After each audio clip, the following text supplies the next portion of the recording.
레이더스의 무용담은 지옥과 같은 전투에서 탄생했다. 이들은 조국을 위해 목숨을 바친다는 게 어떤 것인가를 몸으로 보여주며 전사했다. In the space of about 30 seconds, we lost the first 3 fatalities in the Guadalcanal operation. Bayonet wound left side, abdomen and lower chest, shrapnel wound both legs, gunshot wound to left leg. When we came through their lines, they actually looked at us as they were seeing ghosts. 1942년부터 44년까지 2년 동안에 걸쳐 수천 명의 병력이 해병 특공대에 자원하여 일본군이 장악하고 있는 태평양의 여러 섬들을 탈환하는 임무에 투입됐다. 이 과정에서 쌍방간에 엄청난 사상대를 냈다. 이들은 미군 역사상 최초의 특수부대라고 할 수 있다. 적에게 불시에 타격을 가하고 신속한 기습작전을 위해 고도로 훈련된 바로 해병 레이더스 대원들이다. We were able to kill, literally hundreds of Japanese and lose only, a fraction of that in raiders. Been walking down the trail, going through this another outfit, and some little kid would look up and say, "Hey, what outfit?" Second Raiders, and you could almost see that eyes got bigger and his mouth gaped open. He's a little bit awed by it, I guess. We walked a little taller. 해병 레이더스의 빛나는 전과는 태평양 전쟁에서 일본군과 싸우는 과정에서 쌓아진 것이다. 가장 치열한 현대전의 현장이었던 마킨 섬, 뉴조지아 섬, 과달카날, 부겐빌에서 말이다.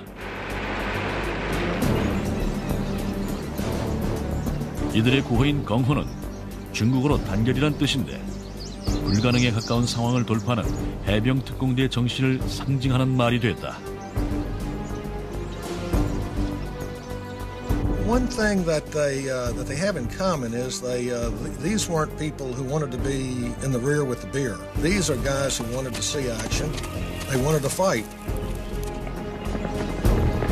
이들에 관한 이야기는 거의 전해지지 않고 방송으로 소개된 부분도 많지 않다.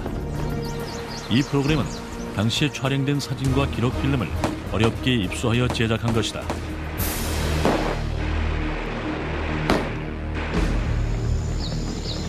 미 해병 특공대 4개 대대가 당시 일본군이 장악한 난공불락의 섬에서 상상 이상의 전과를 올렸었다.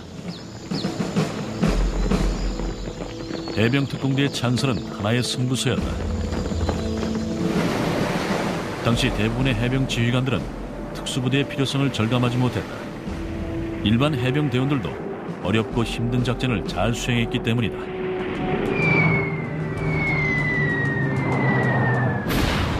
하지만 일본이 미 태평양 함대의 본거지인 진주만을 초토화하자 미국은 반격의 계기가 필요했다. 일본군이 태평양의 여러 섬들을 마음대로 점령해 나가자 미 국민들의 사기가 떨어졌다. 유럽에선 독일이 영국군을 유럽 본토에서 완전히 몰아냈다. 히틀러는 영국 해역과 동부 유럽을 잇는 전 지역을 장악했다. 프랭클린 루즈벨트 대통령은 영국에 대응해서 아이디어를 얻었다. 영국이 이 절망적인 전쟁에서 꿋꿋하게 버티는 힘이 어디에서 나오는지를 알아본 것이다.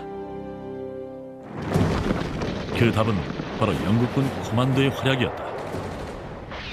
In essence, the Raiders were the Marine Corps' version of the British Commandos. Back when the Raiders were being formed, American morale was at a very low point, and FDR had met with Churchill, and Churchill had kind of done a morale boost for the British, and FDR kind of liked that idea. 영국의 코만도를 모델로 한 특수부대 창설, 루즈벨트 대통령의 이 구상을 실현하는 데 앞장선 사람이 2명 있다. 한 명은 대통령의 아들인 짐이었다. 해병 장교였던 그는 남태평양 전선 전투에서 특수부대가 효과적일 거라고 확신했다.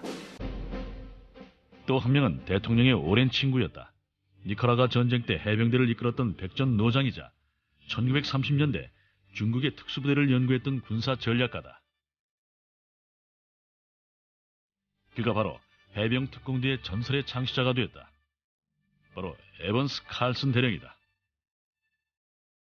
He had a set of ethics to this day I marvel at because they were so rigid. He had to consider the ethical implications of everything that he did. He felt that guerrilla warfare units could be filled with an esprit de corps, an esprit de mission that would make them want to give more than even a regular unit could do. 대통령의 재가를 얻은 에번스 칼슨과 메리엇 A. 에슨 대령이 각각 부대 창설을 준비했다. 에슨 대령도 1920년대 중남미에서 벌어진 일명 바나나 전쟁에 참전했던 백전 노장이었다. 에슨은 버지니아주 퀀티코에서 제1특공대대를 창설했다. 칼슨의 제2특공대대는 샌디에고의 캠프 엘리어트에서 훈련을 받았다. 특공대원은 뭐가 달라도 다른 사람만이 할 수 있다는 게 두 지휘관의 공통적인 선발 기준이었다. Marine Raiders were all volunteers, and you might say they were volunteers for the second time because at that time the Marine Corps was not taking draftees. You had to volunteer for the Marine Corps, then you had to volunteer for the Raiders. They were a first in, last out outfit, supposedly. That was one of the things that intrigued me was the fact that we'd get into the war quicker. 하지만 체력과 정신력이 좋다고 해서 해병 특공대원이 될 수 있는 건 아니었다. They were grilled actually on a number of sort of pop quiz type questions, and one of the pop questions was, how would you feel about killing a Jap with a knife? If you recoiled at the thought of that, well then you weren't for them. 당시 신참 해병 대원이었던 윌리엄 랜스포드는 특공대원을 뽑는다는 말을 들었다. 하지만 부대장이 자원하는 걸 승낙하지 않자 몰래 부대를 빠져나와 에번스 칼슨 대령을 직접 찾아갔다. He's sitting there at a little crappy table and he's writing something in a notebook. He said, "What can I do for you?" I said, "I want to join the Raiders."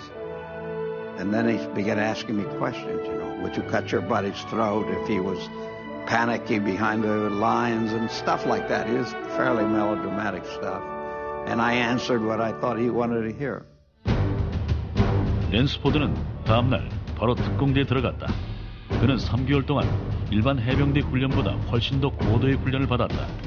중화기 운용술, 백병전, 폭파, 그리고 혹독한 체력 훈련이 이어졌다.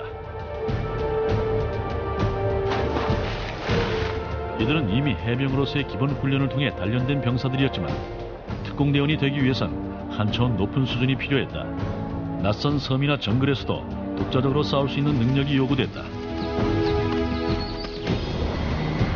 특공대원들은 고무보트를 타고 해안에 신속하게 상륙할 수 있는 능력을 중점적으로 훈련했다.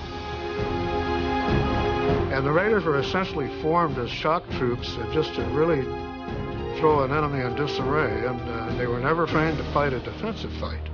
It was always just hit hard, quick, and get out of there as fast as they could and cause as much damage as they could, which they did very well. We learned a lot about living off the land, and we could exist for a while with a sock full of rice and a piece of salt pork. You know, you'd be surprised how many meals you can get out of a sock full of rice. 1942년 봄, 제1특공대대가 드디어 미 본토를 떠나 남태평양 전선으로 이동할 태세를 갖추었다.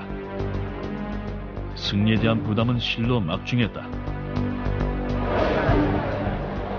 미군 전력 대부분이 유럽에 집중되어 있는 동안 일본군은 태평양의 전략적 요충지들을 파죽지서로 유린하며 다가오고 있었다.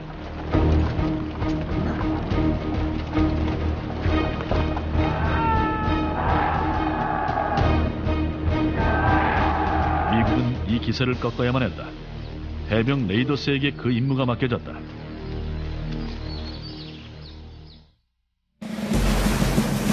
(1942년) 여름 미 해병대와 예하 제1, 제2 특공대대가 남태평양으로 향했다. 800명씩으로 구성된 이들 대대는 하와이와 사모아 섬에 훈련 기지를 세웠다. 이 섬에 있는 동안 일반 해병들 가운데서도 자원자가 늘어났다. We were eating Australian mutton at Shaw in this camp. was a replacement unit, and a young lieutenant came down from the Raider camp and asked if anybody wanted to volunteer. And I dropped a piece of meat from my mess gear on the ground. The camp dog wouldn't eat it.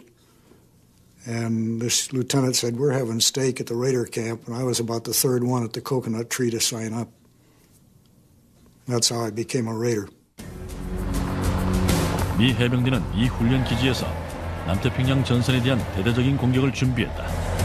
특공대원들은 일본군들이 정글에서 난공불락의 요새를 구축한 섬에 대한 기습 공격을 준비했다.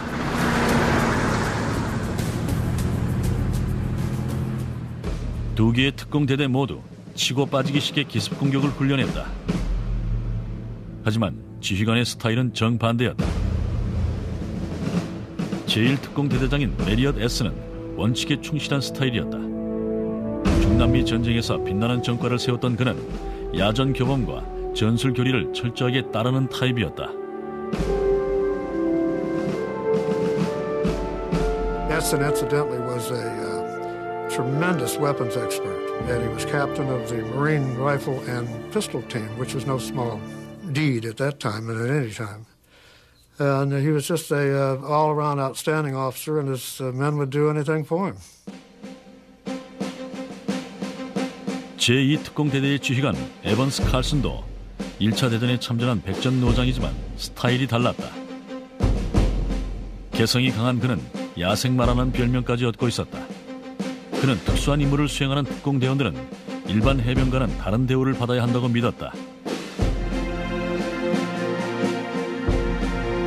귀하 장병들도 그의 반골 기질을 이어받았다. 칼슨의 특공대원들은 머리나 턱수염이 덥수룩해지도록 놔두는 것이 다반사였다.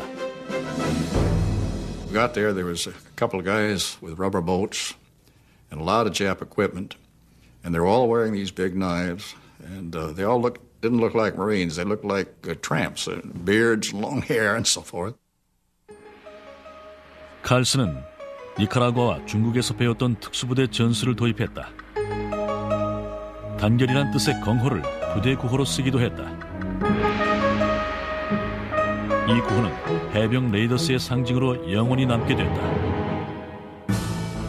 Carlson trained us so well, in my view, and in the view of others too, that actually, far from being a suicide outfit, we were so well trained that I think we had fewer casualties than the average Marine unit did. I think the enemy is the one that had the big casualties when we met, not us, and I'm not boasting. 정글전 훈련과 그 이후의 실제 전투에서 칼슨 대령은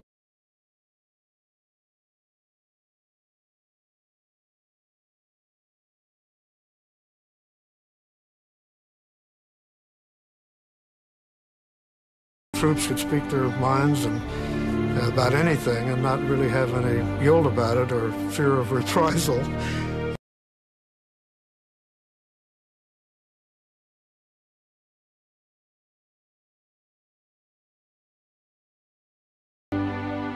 The well-being of his people always came ahead of his personal feelings or personal desires or personal situation. Always. 칼슨은 당시로서는 약간 변칙적인 정글전 방식을 개발했다. 당시 일반 해병들은 8명이 한 조가 되어 전투에 투입됐다. 칼슨은 10명이 한 조가 되게 했다.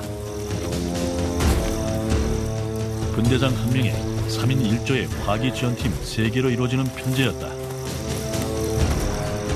각 화기 지원팀에는 톰슨 반자동총, 브라우닝 자동소총, 그리고 신형 에만 반자동 소총이 지급됐다. Well, he thought that there was a serious need for an organization like this that was capable of operating independently and was heavily equipped with weapons so that the firepower was 3 or 4 times as great as one might expect from a battalion of similar size in a line regiment. In a 3-man unit, you can see what the possibilities for firepower were. Enormous.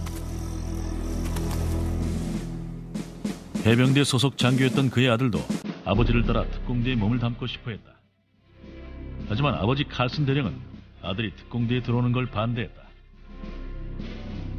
I mentioned to my father a number of times, formally and informally, and verbally and in writing, of my desire to be a member of his outfit. And he said, go away and bother me. Or words to that effect. 그는 나중에 제3특공대대장이 된 루즈벨트 대통령의 아들 지미 루즈벨트의 도움으로 특공대에 들어갈 수 있었다. 칼슨 대령의 아들은 사진 촬영에 취미가 있었다. 이 사진들도 그가 촬영한 것이다.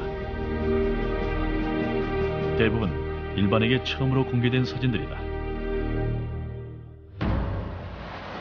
칼슨 대령의 제2특공대대가 태평양 전쟁의 무용담을 많이 만들었지만 최초로 일본군과 싸운 것은 에슨의 제1특공대대였다. 1942년 8월 7일 제1특공대대는 일본 해군의 기지로서 전략적 요충지였던 솔로몬 군도 아래의 툴라기 섬을 공격했다. Tulagi was known to be the hardest nut to crack as far as coming in because they had several hundred of what they called special landing force people that we would call Japanese Marines. They were well trained and very, very bitter fighters to the end. 툴라기 섬은 길이가 4,000m, 폭이 1,000m에 불과한 작은 섬이었다. 특공대원들이 상륙하자 대대적인 전투가 벌어졌다. 872명의 특공대원들은 폭탄을 사용해 간신히 일본군을 밀어낼 수 있었다. 밤이 되자 일본군은 대검을 꽂은 채 폭탄 공격을 감행했다. 이들은 지휘본부 50m 전방까지 돌진해왔다. 에슨의 제1특공대원들은 끝까지 버티며 반격을 가했다. 다음날 오후 3시경 에슨 대령은 섬을 장악했다. 특공대원들 가운데 전사자 38명, 부상자 55명이 발생했다. 일본군은 단 3명만 남고 전원이 전사했다. 특공대원들은 이 첫 번째 전투에서 막강한 전투력을 인정받았다. 하지만 일본군과의 전투는 늘 쉽게 이길 수 있는 게 아니라는 걸 곧 깨닫게 되었다. 때로는 그 반대였다.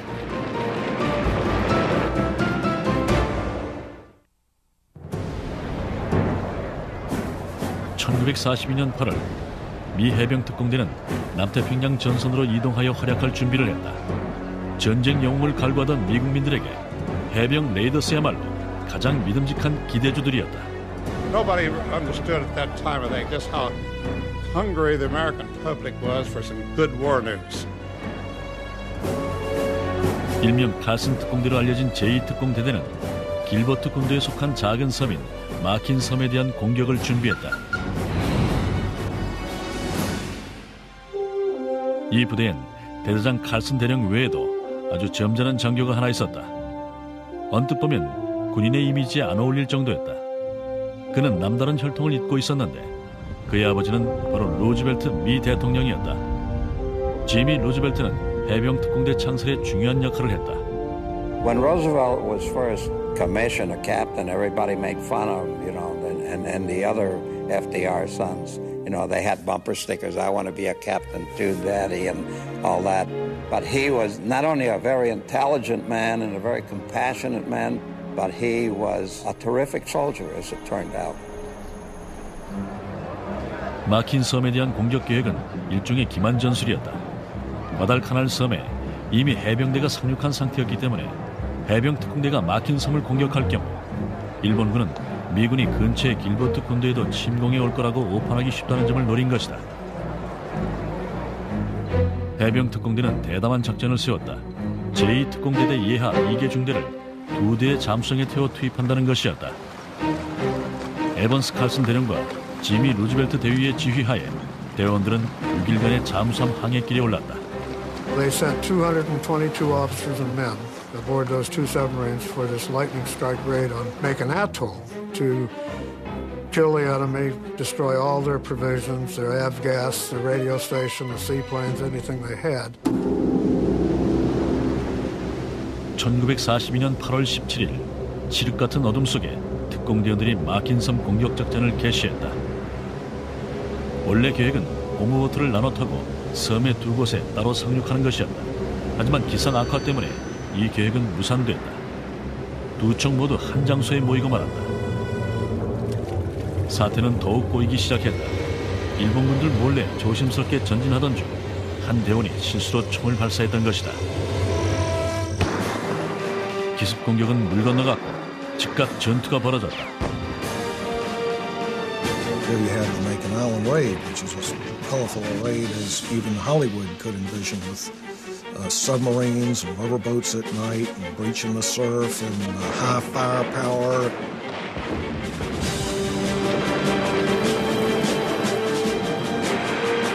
전투가 시작된 지 불과 몇 분 만에 클라이드 톰슨 하사가 적이 쏜 총에 맞아 전사했다. 그는 나중에 무공 훈장을 주서받았다.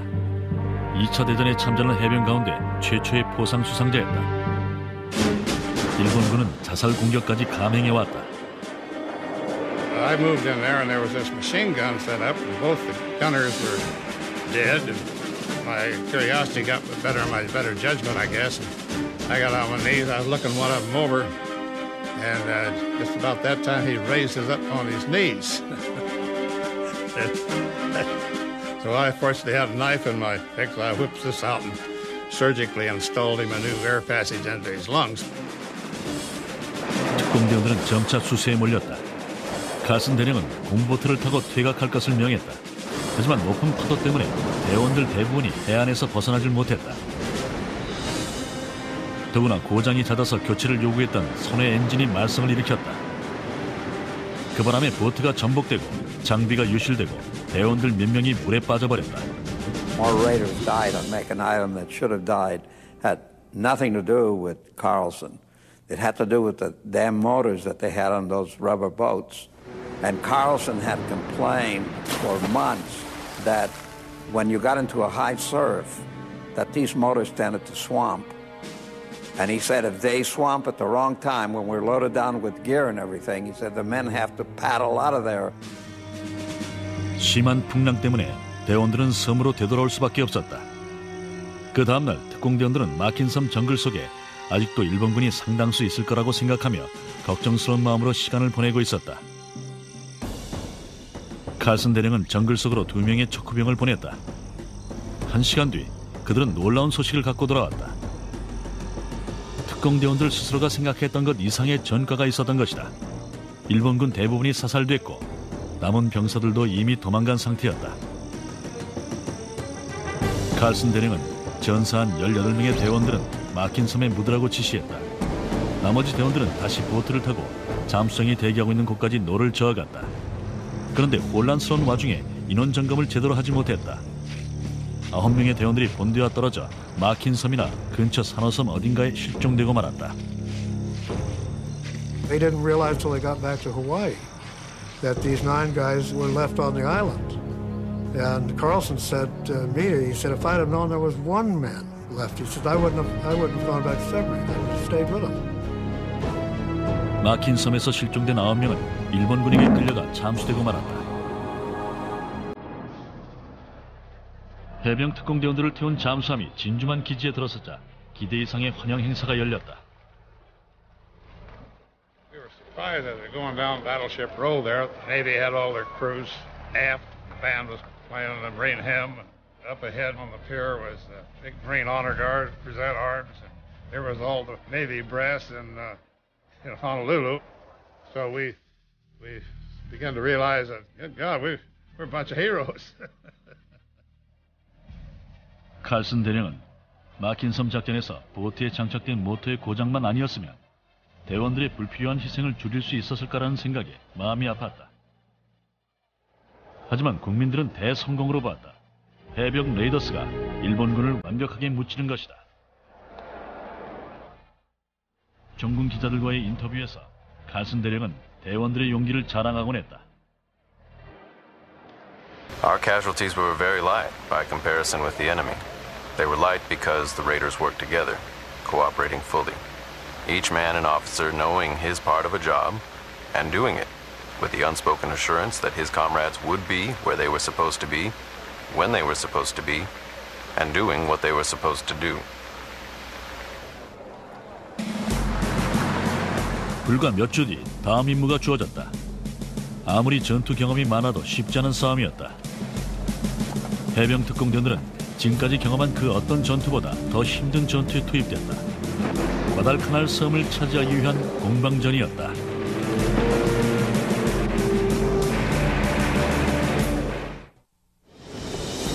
(1942년 8월) 한 달 동안 2차 대전 가운데 가장 치열했던 전투의 막이 올랐다. 언뜻 보면 아무런 가치도 없는 외딴 섬으로 보이는 과달카날 섬이 그 무대였다. 바로 이 섬에서 미 해병과 해병 특공대가 조그만 비행장을 사수하고 있었다.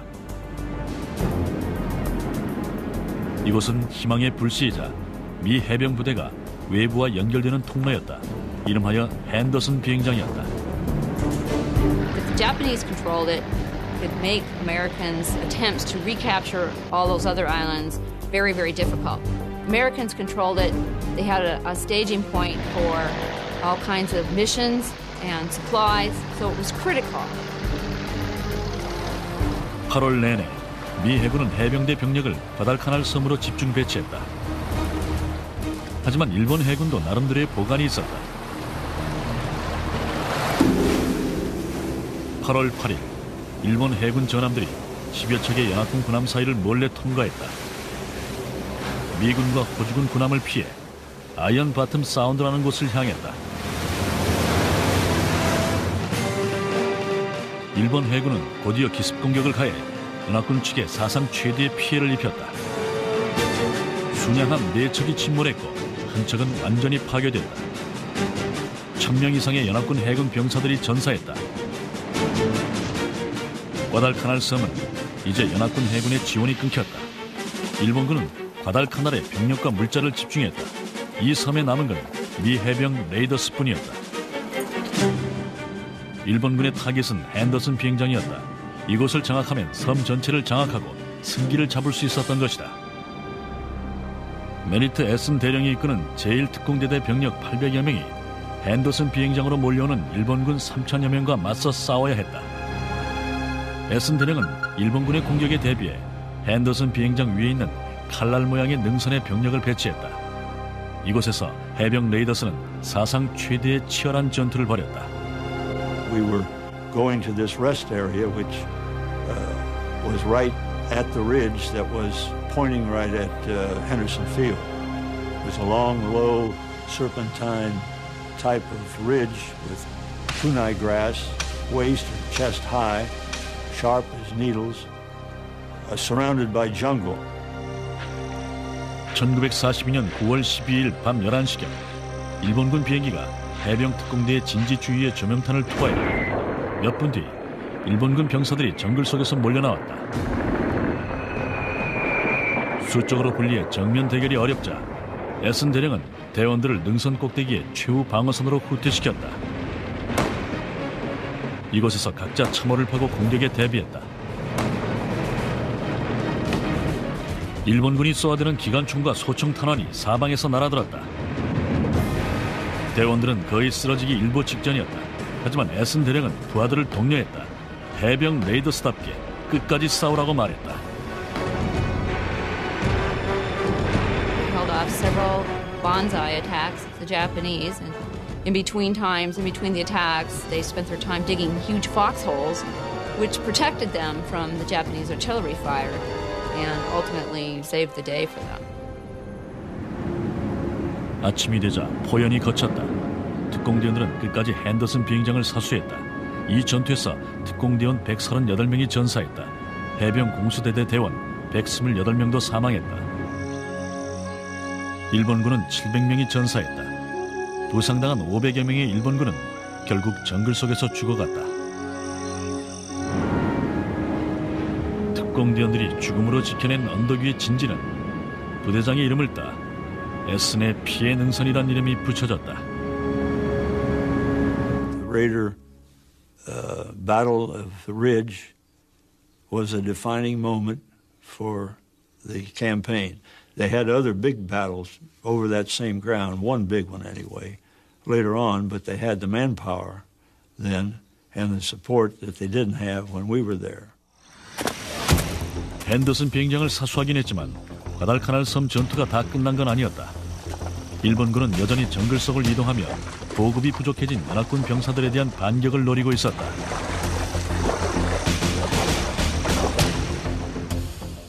해병대 사령부는 에번스 칼슨 대령이 이끄는 제2특공대대를 투입하여 일본군의 이동을 차단하고 섬멸하도록 했다. 31일간에 걸친 전쟁 역사상 가장 긴 이 작전은 길고 긴 터벌이라는 이름이 붙여졌다.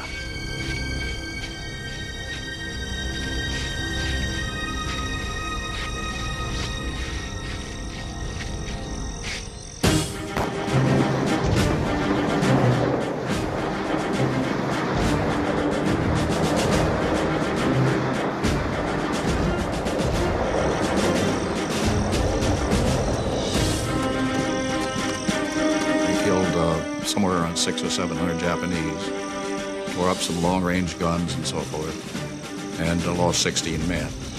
They were behind the Jap lines on Guadalcanal for 30 days. And I'd say that was the classic. 정글 속에서 일본군과 백병전을 벌이는 건 다반사였다. We were able to kill literally hundreds of Japanese and lose only a fraction of that in raiders. At one time, I think we knocked off about 50 of them at Asamana, and we lost 3 raiders. But the odds were always that way. You know, the Japanese were not. They didn't expect that Americans would be able to do that. 토벌 작전은 성공적이었지만 여기에 참가한 대원들은 고생이 말이 아니었다. We literally lived on rice and tea and a little bit of bacon occasionally. That was our whole diet during that period. 이런 고생에도 불구하고 제2특공대대의 터벌 작전은 대성공이었다. 2차 대전 동안 가장 긴 작전으로 손꼽히는 이 작전을 통해 적 사살 448명의 전과를 올렸다. 특공대원들은 전사 16명, 부상 18명에 불과했다. And we were able to hit them and then disappear into the jungle, which must have galled the Japanese because they were supposed to be the great jungle fighters. The result was that after 30 days of following and hitting these poor guys, the regiment ceased to exist. When it arrived at its destination, it was useless. And my understanding is that the colonel burned his flag and shot himself, and that was the end of that effort. 이 승리는 에번스 칼슨 대령뿐 아니라 아버지의 뜻을 거슬러가며 과달카날 전투에 참가한 그의 아들에게도 자랑스러운 일이었다.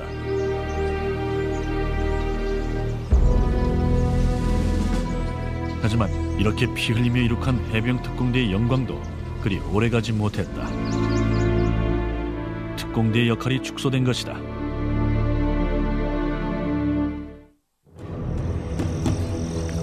과달카날에서의 힘겨운 승리 이후 미 해병 특공대는 태평양 전선에서 일본군을 밀어내는 데 앞장섰다.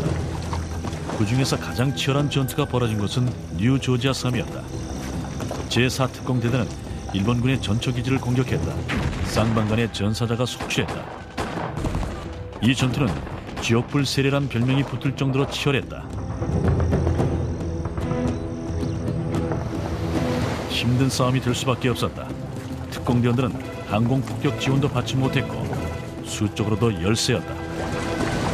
We went in without any artillery, without any 80mm, no air, didn't materialize, and I don't know why the ships never fired in our support, but we made the attack, and we couldn't do it. We had to back off. That's the only time I think that we didn't get our objective, and that was kind of the story of New Georgia.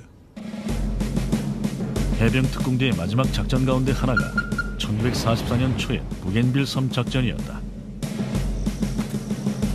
Bougainville was flat in the jungle almost immediately from the beach on. Within a short period of time, it was swamped, and it was a dense growth, complete swampy. Part of the swamp you couldn't get through at all. No one fought on that particular region. The rest of it was completely mud. Foxholes were all full of water because they were actually in the swamp. And this is the way we went through this thing.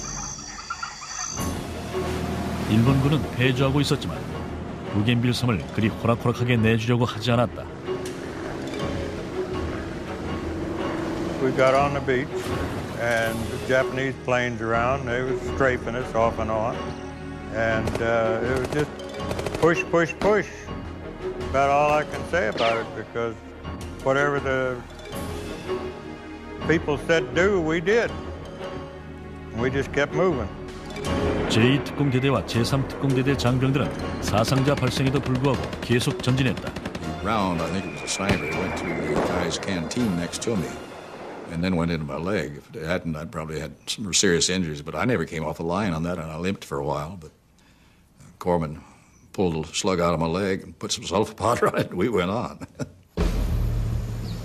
1944년 1월 우겐빌 섬 전투가 막을 내렸다. 일본군이 패주했다.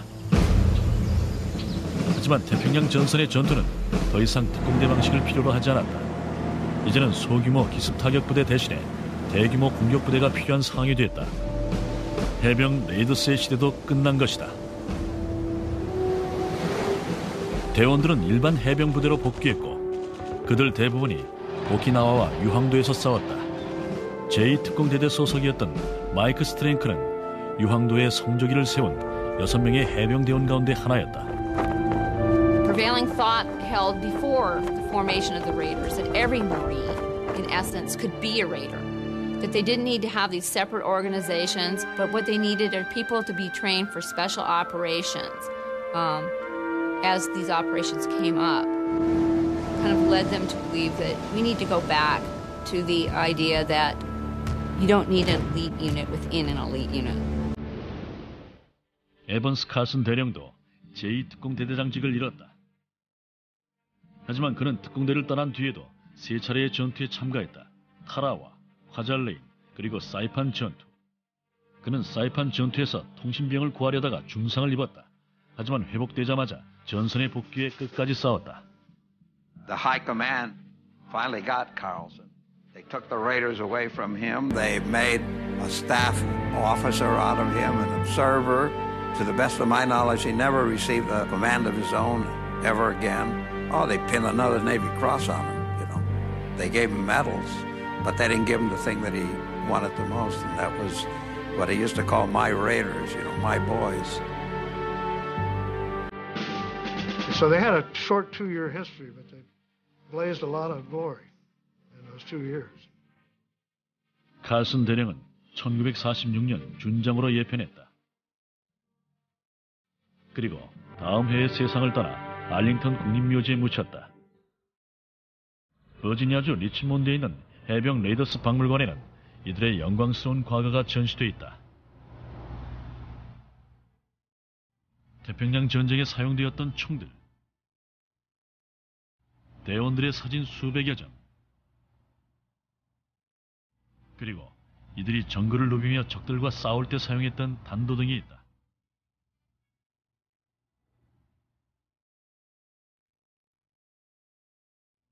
하지만 이 박물관에서 가장 자랑스럽게 보여주는 것은 한 대원이 만든 영광의 명단 문이다. 이 문에는 당시 8,000명 대원 모두의 이름이 적혀 있다. 이 명단은 그들의 노고를 말없이 웅변하고 있다.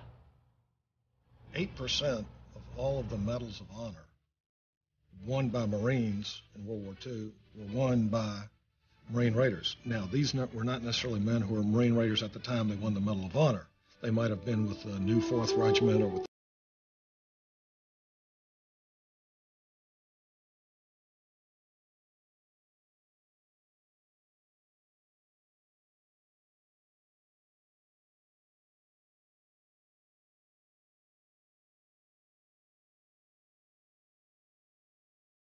that these were a pretty brave group of guys who loved to fight.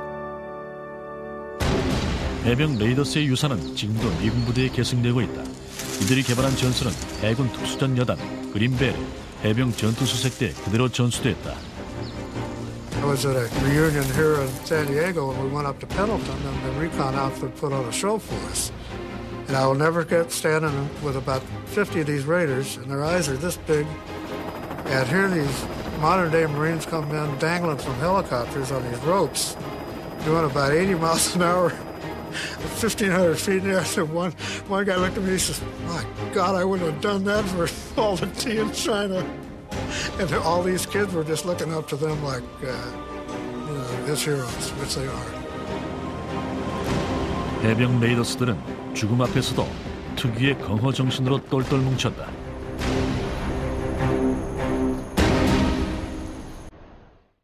윌리엄 랜스포드는 제2특공대대 소속 전우들과 절친하게 지내고 있다. 전우인 엘 플로레스가 암으로 죽기 전까지 이들의 대화는 온통 특공대 시절에 관한 것들이었다.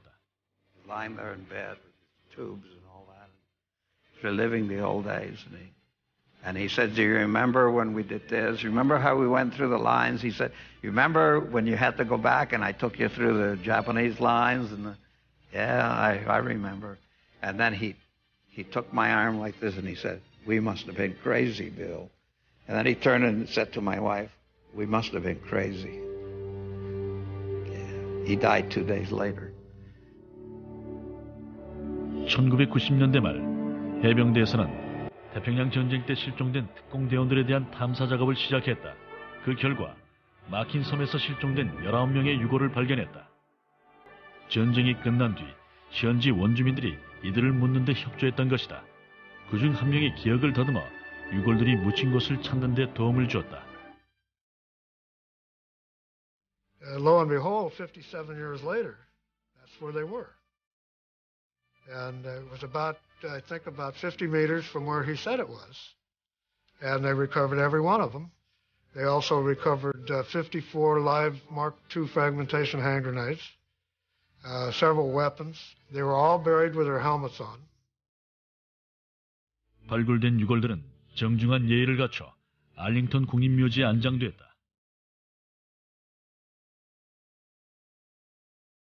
해병 레이더스의 정신은 에번스 칼슨 대령의 말 속에 그대로 요약돼 있다. 그는 정군 기자와의 인터뷰에서 해병 특공대원의 자질에 대해 이렇게 말했다.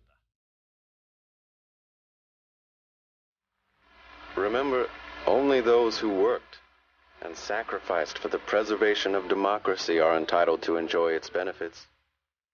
If you are all out in this war, you may know that you are gung-ho with the men who are fighting so magnificently, moving ever nearer to the last, victorious day of the war.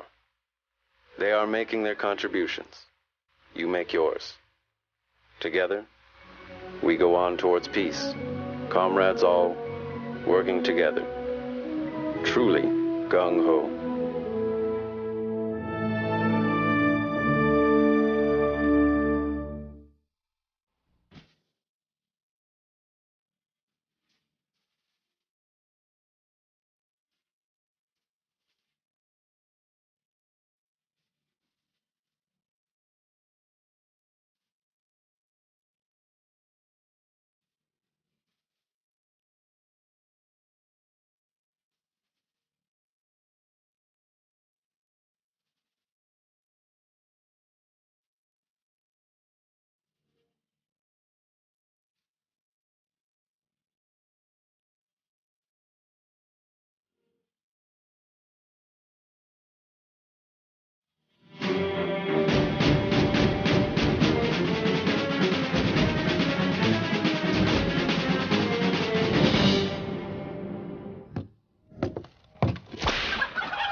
어렵게 입수하여 제작한 것이다.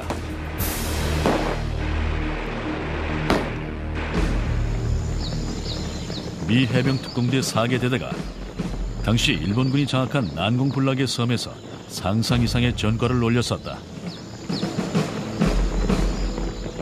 해병 특공대의 창설은 하나의 승부수였다.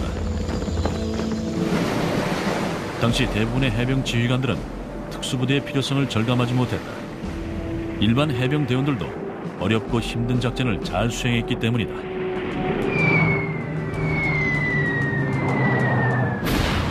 하지만 일본이 미 태평양 함대의 본거지인 진주만을 초토화하자 미국은 반격의 계기가 필요했다.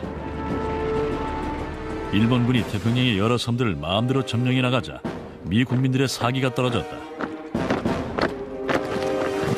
유럽에선 독일이 영국군을 유럽 본토에서 완전히 몰아냈다.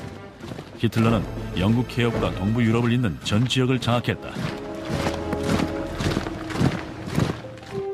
프랭클린 루즈벨트 대통령은 영국에 대응해서 아이디어를 얻었다.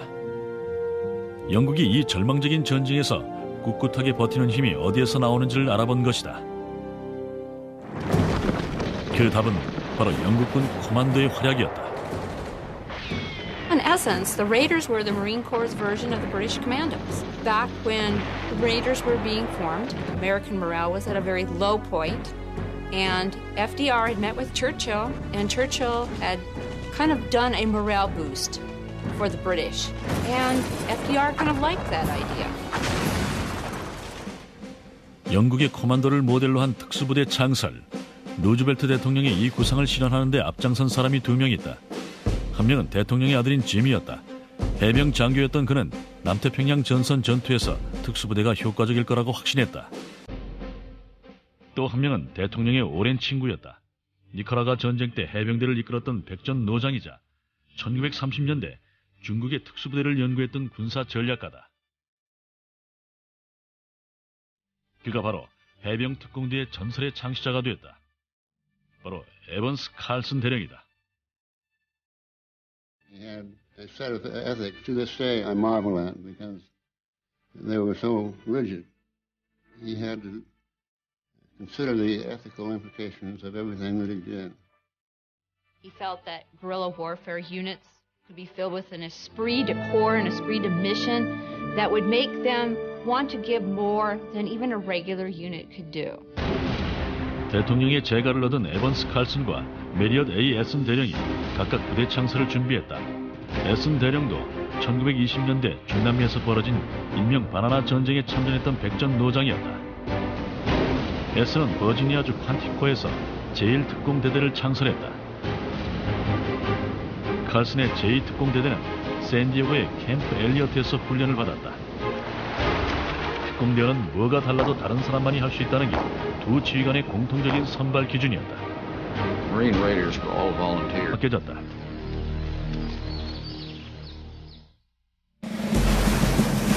(1942년) 여름 미 해병대와 예하 제1, 제2특공대대가 남태평양으로 향했다. 800명씩으로 구성된 이들 대대는 하와이와 사모아 섬에 훈련 기지를 세웠다. 이 섬에 있는 동안 일반 해병들 가운데서도 자원자가 늘어났다. We were eating Australian mutton at Shaw in this camp as a replacement unit, and a young lieutenant came down from the Raider camp and asked if anybody wanted to volunteer. And I dropped a piece of meat from my mess gear on the ground. The camp dog wouldn't eat it. And this lieutenant said, "We're having steak at the Raider camp," and I was about the third one at the coconut tree to sign up. That's how I became a Raider. 미 해병대는 이 훈련 기지에서 남태평양 전선에 대한 대대적인 공격을 준비했다. 특공대원들은 일본군들이 정글에서 난공불락의 요새를 구축한 섬에 대한 기습 공격을 준비했다.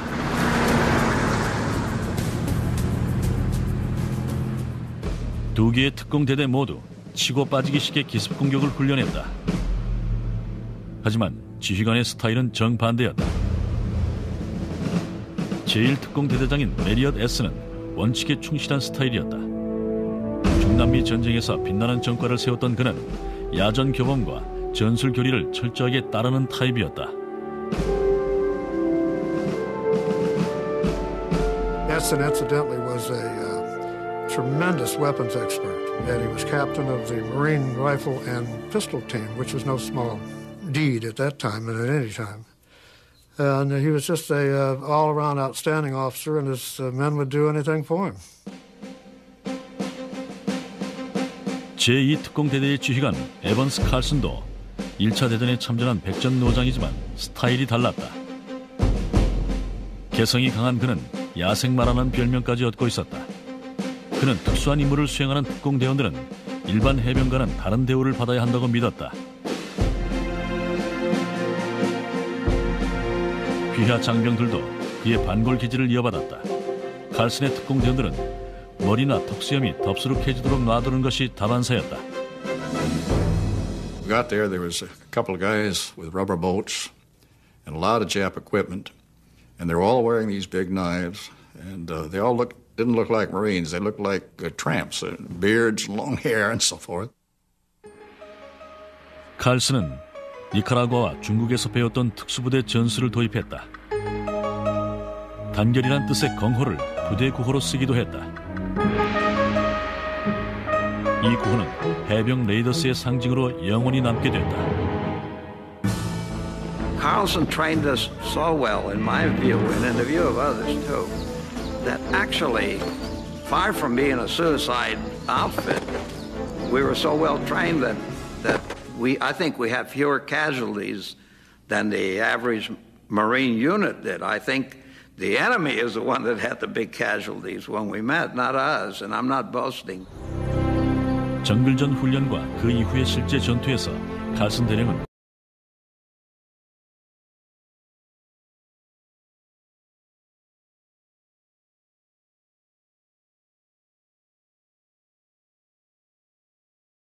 Troops could speak their minds and about anything and not really have any guilt about it or fear of reprisal.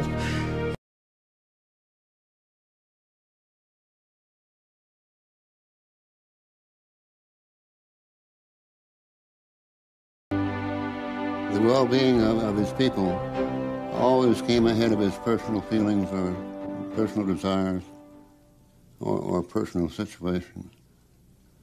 Always. 칼슨은 당시로서는 약간 변칙적인 정글전 방식을 개발했다. 당시 일반 해병들은 8명이 함조가 되어 전투에 투입됐다. 칼슨은 10명이 함조가 되게 했다. 분대장 1명에 3인 1조의 화기 지원팀 3개로 이루어지는 편제였다.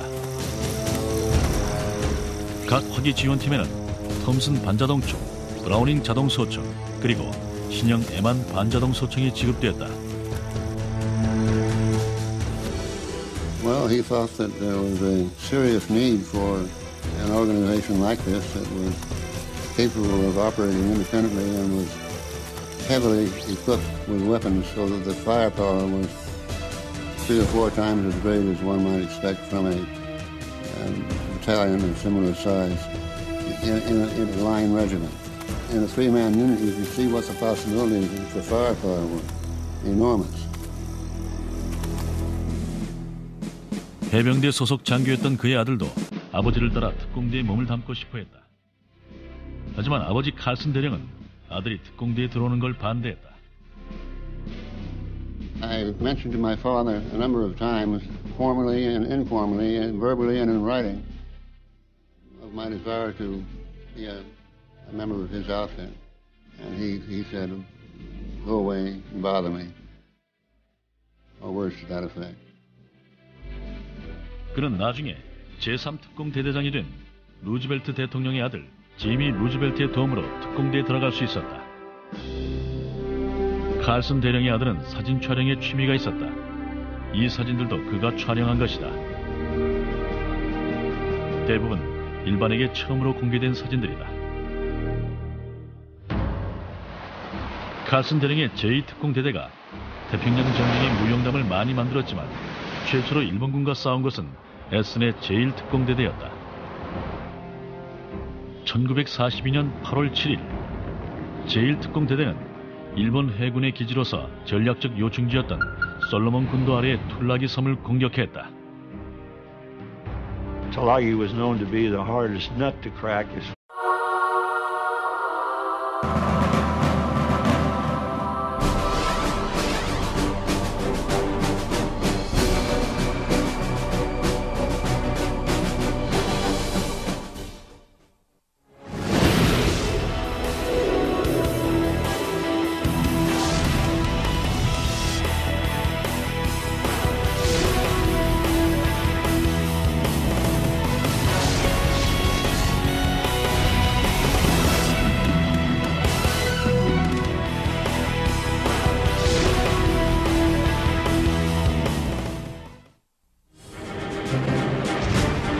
레이더스의 무용담은 지옥과 같은 전투에서 탄생했다. 이들은 조국을 위해 목숨을 바친다는 게 어떤 것인가를 몸으로 보여주며 전사했다. In the space of about 30 seconds, we lost the first 3 fatalities in the Guadalcanal operation. Bayonet wound left side, abdomen and lower chest, shrapnel wound both legs, gunshot wound to left leg. When we came through their lines, they actually looked at us as they were seeing ghosts. 1942년부터 44년까지 2년 동안에 걸쳐 수천 명의 병력이 해병 특공대에 자원하여 일본군이 장악하고 있는 태평양의 여러 섬들을 탈환하는 임무에 투입됐다. 이 과정에서 쌍방간에 엄청난 사상대를 냈다. 이들은 미군 역사상 최초의 특수부대라고 할 수 있다. 적에게 불시에 타격을 가하고 신속한 기습작전을 위해 고도로 훈련된 바로 해병 레이더스 대원들이다. We were able to kill, literally hundreds of Japanese and lose only, a fraction of that in raiders. Be walking down the trail, going through this another outfit, and some little kid would look up and say, "Hey, what outfit?" Second Raiders, and you could almost see that. Eyes got bigger and his mouth gaped open. He's a little bit awed by it, I guess. We walked a little taller. 해병 레이더스의 빛나는 전과는 태평양 전쟁에서 일본군과 싸우는 과정에서 쌓아진 것이다. 가장 치열한 현대전의 현장이었던 마킨섬, 뉴조지아섬, 과달카날, 부겐빌에서 말이다. 이들의 구호인 경호는 중국어로 단결이란 뜻인데 불가능에 가까운 상황을 돌파하는 해병 특공대의 정신을 상징하는 말이 됐다.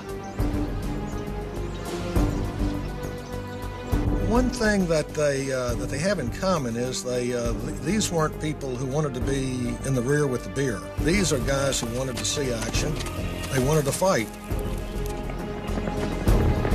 이들에 관한 이야기는 거의 전해지지 않고 방송으로 소개된 부분도 많지 않다. 이 프로그램은 당시에 촬영된 사진과 기록 필름을 And you might say they were volunteers for the second time because at that time the Marine Corps was not taking draft feeds. You had to volunteer for the Marine Corps, then you had to volunteer for the Raiders. They were a first in, last out outfit, supposedly. That was one of the things that intrigued me was the fact that we'd get into the war quicker. 하지만 체력과 정신력이 좋다고 해서 해병 특공대원이 될 수 있는 건 아니었다. They were grilled actually on a number of sort of pop quiz type questions, and one of the pop questions was, how would you feel about killing a Jap with a knife? If you recoiled at the thought of that, well then you weren't for them. 당시 신참 해병 대원이었던 윌리엄 랜스포드는 특공대원을 뽑는다는 말을 들었다. 하지만 부대장이 자원하는 걸 승낙하지 않자 몰래 부대를 빠져나와 에번스 칼슨 대령을 직접 찾아갔다. He's sitting there at a little crappy table and he's writing something in a notebook. He said, "What can I do for you?" I said, "I want to join the Raiders." And then he began asking me questions, would you cut your buddy's throat if he was panicky behind the lines and stuff like that. It was fairly melodramatic stuff. And I answered what I thought he wanted to hear. 랜스포드는 다음날 바로 특공대에 들어갔다. 그는 3개월 동안 일반 해병대 훈련보다 훨씬 더 고도의 훈련을 받았다. 중화기 운용술, 백병전, 폭파, 그리고 혹독한 체력 훈련이 이어졌다. 이들은 이미 해병으로서의 기본 훈련을 통해 단련된 병사들이었지만 특공대원이 되기 위해선 한 차원 높은 수준이 필요했다. 낯선 섬이나 정글에서도 독자적으로 싸울 수 있는 능력이 요구됐다. 특공대원들은 고무보트를 타고 해안에 신속하게 상륙할 수 있는 능력을 중점적으로 훈련했다. And the Raiders were essentially formed as shock troops just to really throw an enemy in disarray, and they were never trained to fight a defensive fight. It was always just hit hard, quick, and get out of there as fast as they could and cause as much damage as they could, which they did very well. We learned a lot about living off the land And we could exist for a while with a sock full of rice and a piece of salt pork. You know, you'd be surprised how many meals you can get out of a sock full of rice. 1942년 봄 제1특공대대가 드디어 미 본토를 떠나 남태평양 전선으로 이동할 태세를 갖추었다. 승리에 대한 부담은 실로 막중했다. 미군 전력 대부분이 유럽에 집중돼 있는 동안 일본군은 태평양의 전략적 요충지들을 파죽지서로 유린하며 다가오고 있었다.